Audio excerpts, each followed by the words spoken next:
Kubekwa ukuthi umshayeli uhlasele umfana oneminyaka eyishumi nesikhombisa emva kokuba umfana ebuze ukuthi kungani igama lakhe lingekho ohlwini lamagama abafundi okumele begibele ibhasi eliya esikoleni.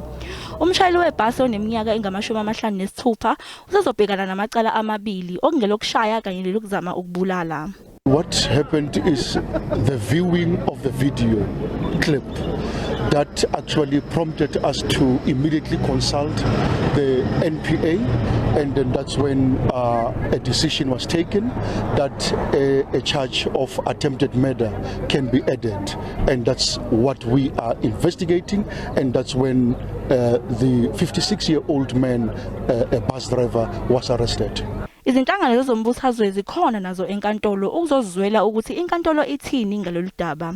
Zithi kumele kwenziwe ubulungiswa. As the economic freedom fighters, we are so concerned and worried because every child has a right to education.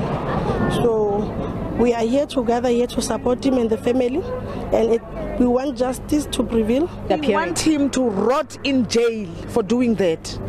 Because if they can allow him to go and work again at that bus, he's going to do it to other boys. So that is why our young boys are so, they're out of order. Because of what? Because of such abuses. Kubekwa ukuthi umshayeli webhasi ubengaqali ukuhlukumeza lo mfana owenza ugrade 10. Ubeke wamhlukumeza ngonyaka ondlule, kodwa umndeni walomfana wakhuluma nomshayeli kwangathi inkinga iyaxazululeka. Ngingunozipho Xaba wezindaba ze SABC.